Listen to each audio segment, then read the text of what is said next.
4 weeks into the season, heading into week 5, and we already have a list of head coaches in the hot seat. And guess what? Jonathan Gannon is on it.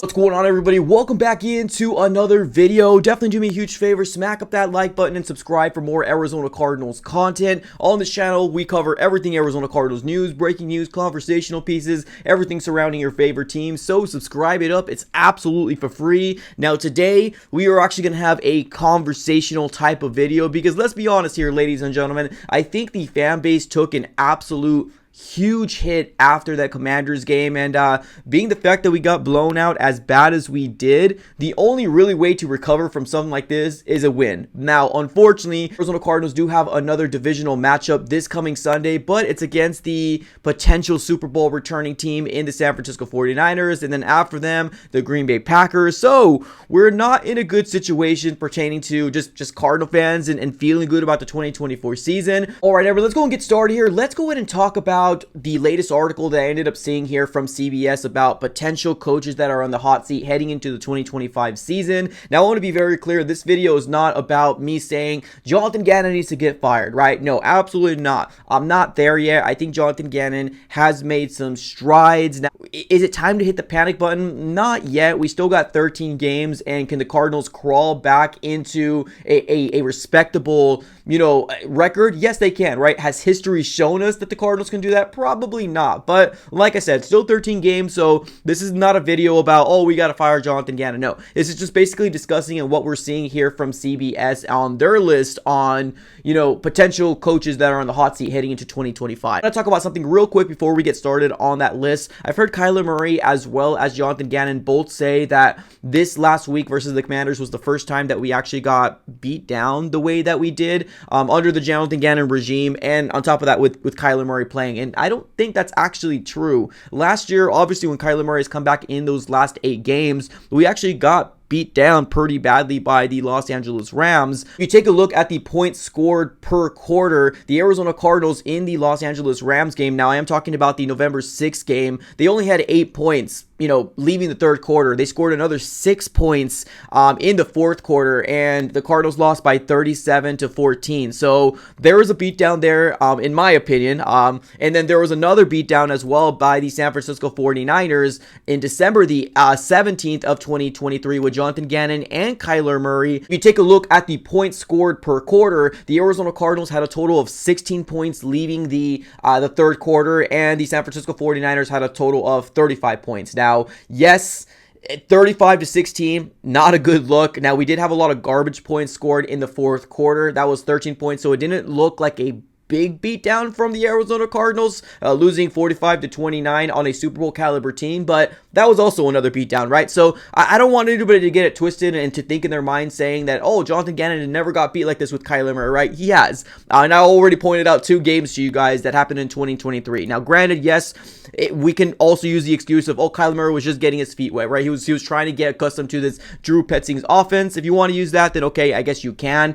but there's that. Let's also dive right into that list that we saw here from CBS about coaches that are potentially going to be in the hot seat leaving the 2024 season. Now, as of right now, the guys that they currently have are head coach of the Chicago Bears, Matt Eberflus, which obviously with getting Caleb Williams, it's one of those things where it's a rookie quarterback. They probably should have got rid of him before, but he got a new hairdo. He grew out a beard, and he got a new level of, I guess, reviving in his coaching career. But that doesn't mean that he most likely probably won't be in the hot seat. But it's just kind of one of those things where they should have thought of that before they even got a rookie quarterback. But Eberflus is listed as number 5. Now, if you take a look at the number 4 spot, that is going to be Robert Saleh, head coach of the New York Jets. Obviously, with a lot of hype with Aaron Rodgers and what they could potentially accomplish, he's in the hot seat because it hasn't worked out very well for him at all. So I think right now his record stands as 20-35. Definitely not a good look, but let's see what Aaron Rodgers can do with the rest of the remaining of the 2024 season. On the number 3 list is going to be Nick Sirianni of the Philadelphia Eagles. I think we can all agree that that's probably accurate. Now, looking at his actual record, he's 36-19. I think there's a lot of frustration with Nick Sirianni. I wouldn't agree with this if they did fire him, but hey, it is what it is. But he is a winning coach, but he is number 3 on this list. Number 2 is going to be Brian Dable from the New York Giants. I 100% agree with this. He's 16-21-1. There's absolutely no way that he probably shouldn't get fired at the end of this year, especially if the season goes sideways for them. Let's move on over to number 1, and that's going to be Doug Peterson of the Jacksonville Jaguars. They're having an abysmal start to their 2024 season. I believe they are 0-4 right now. Now, the list doesn't have Jonathan Gannon on there per se in terms of the top 5. If you scroll up just a little bit here, ladies and gentlemen, we do got honorable mentions on this list as well. You got Mike McCarthy, Kevin Stefanski, as well as McDaniel, but at the top of the list on the honorable mentions is going to be none other than Jonathan Gannon, head coach of the Cardinals in his 2nd year.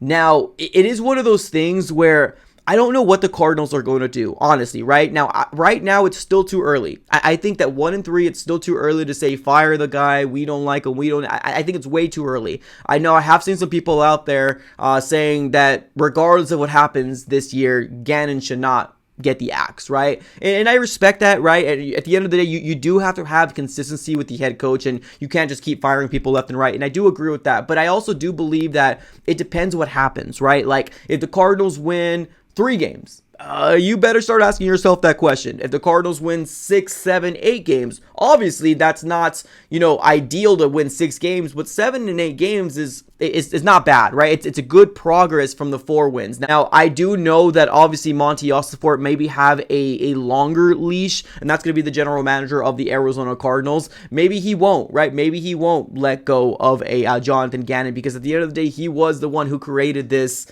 roster, right?